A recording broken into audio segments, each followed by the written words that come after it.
നയനം ഭാഗം 49 സ്വാഗതം.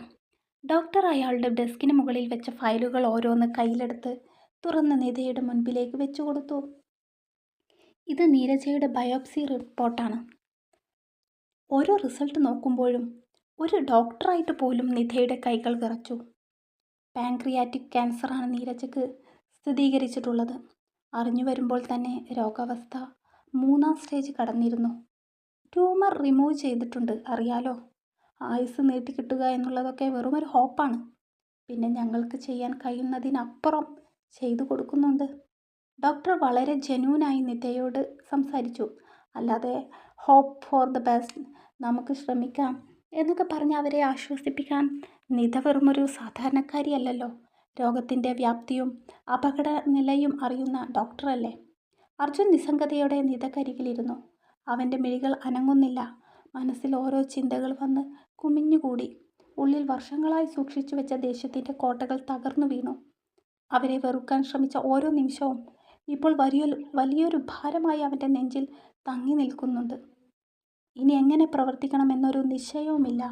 ഇത് ഡോക്ടർ അർജുനെ നോക്കിയാണ് ചോദിക്കുന്നത്. നീരജയുടെ മകനാണ്.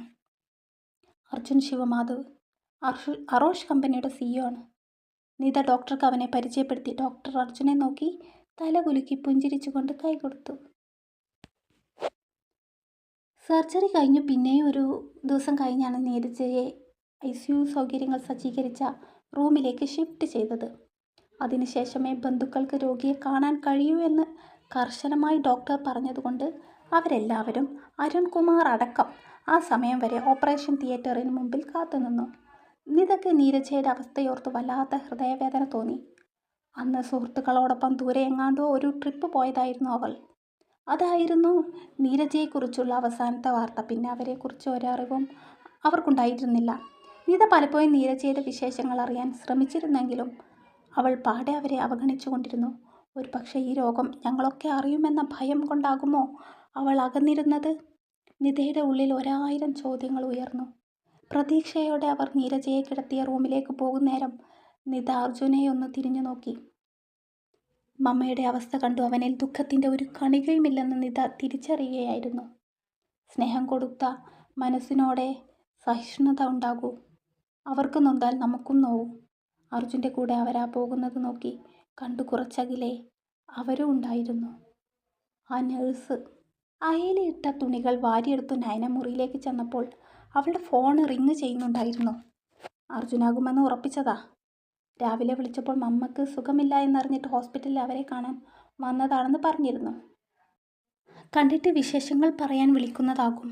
പക്ഷേ സ്ക്രീനിൽ കണ്ടത് സൂസൻ്റെ നമ്പറാണ്. ചേച്ചി എവിടെ വരെ എത്തി കല്യാണ ഒരുക്കങ്ങൾ? നയന കാതോരം ഫോൺ വെച്ചുകൊണ്ട് തിരക്കി. അതൊക്കെ അതിൻ്റെ മുറക്ക് നടക്കുന്നുണ്ട്. ഇനി അധിക ദിവസങ്ങളില്ല. പറഞ്ഞ പോലെ ഡേറ്റ് മറക്കണ്ട. പിന്നെ വിവാഹത്തിന് ക്ഷണിക്കാൻ ഞാൻ അർജുനെ വിളിച്ചപ്പോൾ അവൻ ഫോൺ എടുത്തില്ല. ഒരാലോചനയോടെ നയന സൂസൻ പറഞ്ഞത് കേട്ടു നിന്നു. ചേച്ചി, അത് അവൾക്കെന്തോ പെട്ടെന്ന് അക്കാര്യം പറയാൻ തോന്നിയില്ല. അർജുൻ്റെ പേരൻസിൻ്റെ ജീവിതം തനിക്ക് മുമ്പിൽ തുറന്നു കാണിച്ചത് സൂസനാണല്ലോ. അർജുൻ മരിച്ചെന്നറിഞ്ഞാൽ പോലും തിരിഞ്ഞു നോക്കാത്തവരുടെ സുഖവിവരം അന്വേഷിക്കാൻ അർജുന് പോയോ എന്ന് സൂസൻ ചോദിച്ചാൽ അതിന് തൻ്റെ കയ്യിൽ തക്ക ഉത്തരമില്ല എന്ന് മാത്രമല്ല, ആ ചോദ്യം അവളുടെ മനസ്സിനെ വല്ലാതെ വ്രണപ്പെടുത്തുകയും ചെയ്യും. പക്ഷെ എന്തിനീ ഒളിമറ? ആരെ പേടിക്കണം? നയന കാര്യം പറഞ്ഞു. കാലം മായ്ക്കാത്ത മുറിവുകളില്ലെന്നല്ലേ. അവരോട് ക്ഷമിക്കാൻ അവന് കഴിയുമെങ്കിൽ അവർ അമ്മയും മകനായി ജീവിക്കട്ടെ. ദീർഘമായി നിശ്വസിച്ചുകൊണ്ട് സൂസൻ പറഞ്ഞപ്പോൾ ആത്മാർത്ഥമായി അവളും ആ ലോകം ആഗ്രഹിച്ചു പോയി. പിന്നെ എനിക്കൊരു കാര്യം പറയാനുണ്ട്. സൂസനോടുള്ള മതിപ്പോടെ തന്നെ അവൾ പറഞ്ഞു. പറഞ്ഞോടാ, എന്താ കാര്യം? സൂസൻ ഉറക്കെ ചോദിച്ചു.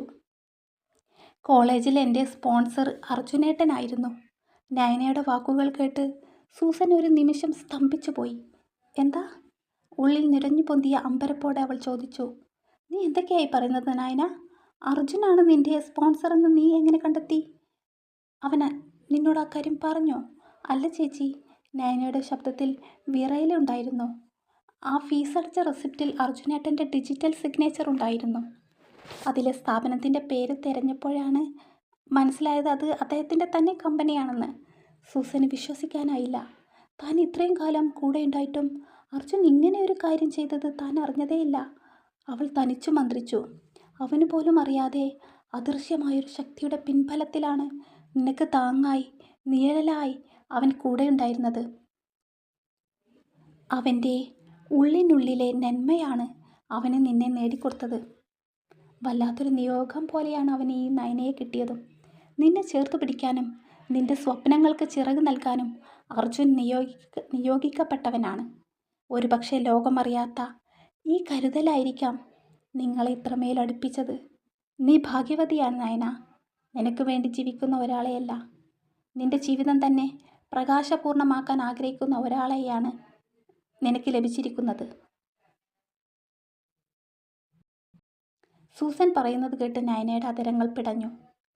ദേഹത്ത് ഘടിപ്പിച്ച യന്ത്രവയറുകൾക്കിടയിൽ കിടക്കുന്ന നീരജയുടെ അടുത്ത് അർജുൻ വന്നു നിന്നു. നിത ഏറെ നിർബന്ധം പിടിച്ചിട്ടാണ് അവൻ ആ റൂമിലേക്ക് തന്നെ ഒന്ന് കടന്നത്. ആ വിമ്മിഷ്ടം മുഖത്ത് തെളിഞ്ഞു കാണുന്നുണ്ട്. ഓക്സിജൻ മാസ്ക് ധരിച്ച ആ മുഖത്തേക്ക് അർജുൻ നോക്കി. നിറഞ്ഞു വരുന്ന മിഴികളോടെ നീരജ അവനെ നോക്കി. നീരജ, ഇതാ നിന്റെ അർജുൻ. നിത പറയുന്നത് കേട്ട് അവരുടെ നെറ്റിയും പുരികക്കൊടിയും ഉയർന്നു. അവർ തലകുലുക്കി അവനോട് അരികിലേക്ക് വരാൻ ആംഗ്യം കാണിച്ചു. അർജുൻ! അല്പം പിറകിലേക്ക് മാറി നിന്നവനെ നിത താക്കീതോടെ വിളിച്ചു. ആ സ്വരത്തിൽ ദേഷ്യം കലർന്നിരുന്നു. അവൻ്റെ ഭാഗത്ത് ന്യായം ഉണ്ടാകും. നീരജയുടെ തെറ്റ് ഒരു അമ്മയും ചെയ്യാൻ പാടില്ലാത്തതാണ്. പക്ഷേ ഈ അവസരത്തിൽ ഇങ്ങനെയാണോ പെരുമാറുന്നത്? ശത്രുവിന് പോലും വരല്ലേ എന്ന് നമ്മൾ പ്രാർത്ഥിക്കുന്ന അത്രയും വലിയൊരു വേദനയാണ് അവർ ഇപ്പോൾ അനുഭവിക്കുന്നത്. വിധി ഇത്രയും കഠിനമായി ആരോടും പെരുമാറരുതെന്ന് തോന്നിപ്പോകുന്ന അവസ്ഥ. നിത പിടിച്ചു പിറകിൽ നിന്ന് തള്ളിയപ്പോൾ അർജുൻ നീരജയുടെ ബെഡിനരികിലേക്ക് നിന്നു. നീരജ അവൻ്റെ കൈകൾ പിടിച്ചെടുത്തു അതിൽ ചുംബിച്ചു. കണ്ണീരാൽ അവൻ്റെ കൈകൾ നനഞ്ഞു. അവൻ കൈകൾ പിൻവലിച്ചു. അസ്വസ്ഥതയോടെ അർജുൻ പിറകിലിരിക്കുന്ന നിധയെ നോക്കി. സംസാരിക്കാനുള്ള വെമ്പൽ പോലെ അവർ ഓരോന്ന് കാണിക്കുന്നത് കണ്ടപ്പോൾ അവർക്കരികിലേക്ക് വന്ന ഒരു നഴ്സ് ഓക്സിജൻ മാസ്ക് വായുഭാഗത്ത് നിന്ന് എടുത്ത് കഴുത്തിലേക്ക് നീക്കി വെച്ചു. മമ്മയെ കാണാൻ എൻ്റെ മോൻ വന്നല്ലോ, എനിക്ക് സന്തോഷമായി. നീരജ കണ്ണുകളെ ഇറുക്കിയടച്ചു മിഴിനീരിനെ ഇരു കൺകോണിലൂടെ ഒഴുക്കിക്കളഞ്ഞു. നീരജ, നിന്റെ മകൻ ഒരു പെൺകുട്ടിയെ സ്നേഹിക്കുന്നുണ്ട്. അവളെ കാണാൻ നിന്നെയും കൂട്ടി ചെല്ലാനാണ് ഞങ്ങൾ വന്നത്. നിത അങ്ങനെ പറഞ്ഞപ്പോൾ അർജുൻ അവരെ ഈർഷ്യയോടെ നോക്കി. അവരെയും കൂട്ടിക്കൊണ്ടു പോകാൻ എന്ന വാക്കാണ് അവനെ ചൊടിപ്പിച്ചത്. നീരജ അവൻ്റെ മെഴികളിലേക്ക് ഉറ്റുനോക്കി. ഞാൻ ഇനി ഈ കിടപ്പിൽ നിന്ന് എഴുന്നേൽക്കുമോ എന്ന് പോലും അറിയില്ല. അറിയാം അത്രയേറെ ഈ രോഗം എന്നെ വിഴുങ്ങിയെന്ന്. മോൻ്റെ വിവാഹം കൂടാനൊന്നും ഈ മമ്മ ഉണ്ടാകില്ല. അതിനുള്ള യോഗ്യത എനിക്കില്ല. ആ പെൺകുട്ടിയെ ഒന്ന് നേരിൽ കാണാനുള്ള ആയുസ്സെങ്കിലും ദൈവം നീട്ടിത്തന്നാൽ മതി. എനിക്ക് ആ കുട്ടിയെ കാണണം നിതാ. നീരജ തലയൊന്ന് ചെരിച്ച് സഹോദരിയോടായി പറഞ്ഞു. നിത തൊട്ടരികിൽ നിൽക്കുന്ന അർജുനെ നോക്കിയതും അവൻ മുഖം തിരിച്ചു കളഞ്ഞു. അർജുൻ, നീ ഈ അമ്മയോട് പൊറുക്കില്ലേ? നിന്റെ അച്ഛൻ ശിവമാധവൻ എന്ന വ്യക്തിയുടെ കൂടെ അല്ല ഞാൻ ജീവിതം ആരംഭിച്ചിരുന്നതെങ്കിൽ ഒരു പക്ഷേ ഞാൻ ഇങ്ങനെ ഒരു സ്ത്രീയായി പോകുമായിരുന്നു അർജുൻ. ആ ചോദ്യം കേട്ട് അർജുൻ്റെ ചുണ്ടുകൾ ഒരു വശത്തേക്ക് ചെരിച്ചു പുച്ഛഭാവം നടിച്ചു. ഇല്ല, സ്വന്തം തെറ്റുകൾ ഒരാളുടെയും തലയിലേക്ക് പഴിചാരുന്നില്ല. ചെയ്തതിനുള്ള ശിക്ഷ എനിക്ക് കിട്ടി. എനിക്ക് തെറ്റിയാലും ദൈവത്തിന് തെറ്റിയിട്ടില്ല. നീരജ സ്വയം സമാധാനിക്കുന്ന പോലെ പറഞ്ഞുകൊണ്ട് കണ്ണുകൾ ഇറുക്കി അടച്ചു തുറന്നു. നിങ്ങളുടെ ഈ തത്വം പറച്ചിലും പൂങ്കണ്ണീരും കണ്ടാലുമൊന്നും എൻ്റെ മനസ്സലിയില്ല. നിങ്ങളെ വെറുപ്പോടെയല്ലാതെ എനിക്ക് കാണാനും കഴിയില്ല. അർജുൻ്റെ ശബ്ദം ഒരുപാട് ശക്തിയിൽ ഉയർന്നു. അവൻ പറയുന്നത് കേട്ട് നീരജ കരഞ്ഞു. എന്തും കാൽ കീഴിലാക്കാനുള്ള കെൽപ്പുണ്ടെന്ന നിങ്ങളുടെ ധാർഷ്ട്യം കൊണ്ട് പാവമൊരു സ്ത്രീയെ നിങ്ങൾ വിറ്റു. പിന്നീട് അവർ എങ്ങനെ ജീവിച്ചിരുന്നുവെന്ന് നിങ്ങൾ ചിന്തിച്ചില്ല. അവർ ജീവിച്ചിരിക്കുന്നുണ്ടോ എന്ന് പോലും അന്വേഷിച്ചില്ല. അവരും നിങ്ങളെപ്പോലൊരു സ്ത്രീയാണ്. കാണാമറയത്തിരുന്ന് അവർ എന്നെയും ഞാൻ അവരെയും ഇന്നും നോക്കിക്കൊണ്ടിരുന്നു. പറഞ്ഞു തീരും മുമ്പേ അർജുൻ ആ റൂമിൻ്റെ പുറത്ത് തകർന്ന ഹൃദയവുമായി നിൽക്കുന്ന നഴ്സിൻ്റെ കൈകളിൽ മുറുകെ പിടുത്തമിട്ടു. അവരും അവൻ്റെ ആ നീക്കം പ്രതീക്ഷിച്ചിരുന്നില്ല. അവനെ ഞെട്ടലോടെ ആ മിഴികളിൽ കോർത്തു. ആ സ്ത്രീയുടെ കയ്യിലെ പിടിവിടാതെ തന്നെ അർജുൻ റൂമിലേക്ക് കൊണ്ടുവന്നു നീരജയുടെ മുമ്പിൽ നിർത്തി. ഓർമ്മയുണ്ടോ മമ്മയ്ക്ക് ഇവരെ? പറയുമ്പോൾ അർജുൻ നന്നേ കിതക്കുന്നുണ്ടായിരുന്നു. ഭീതിയോടെ ആ സ്ത്രീ അവരെ നോക്കി. അവർക്കിന്നും നീരജയോട് ഭയമാണ്. അവർ തന്നോട് കാണിച്ച ക്രൂരതയുടെ ഫലം അത്രമേൽ അവർ അനുഭവിച്ചിട്ടുണ്ട്. നീരജ അന്ന് ആ സ്ത്രീയെ തട്ടിക്കൊണ്ടുപോകാൻ അയച്ച മനുഷ്യർ വെറുമൊരു കൂട്ടം ഗുണ്ടകളായിരുന്നില്ല. അവരുടെ സ്വപ്നങ്ങളെയും ആത്മാവിനെയും പിച്ചിക്കീറാൻ വന്ന ചെന്നായ്ക്കളായിരുന്നു. നിസ്സഹായതയോടെ ഇരുട്ടിലേക്ക് അവർ ആ പാവം സ്ത്രീയെ വലിച്ചിഴച്ചു.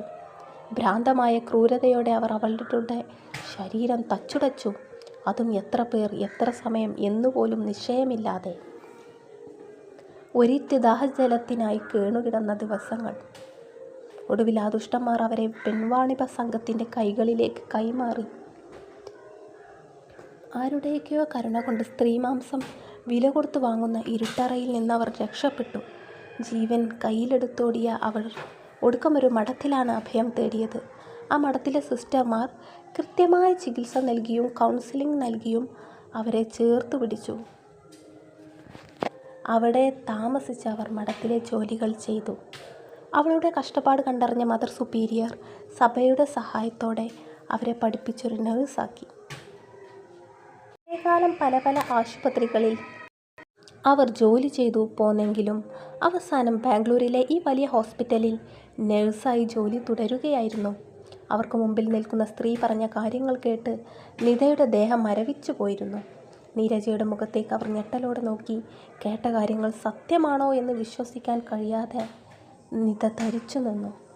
നീരജ ലോകം തന്നെ വെറുപ്പോടെ നോക്കുന്നുവെന്ന ചിന്തയിൽ മിഴികൾ ഇറുക്കിയടച്ചു.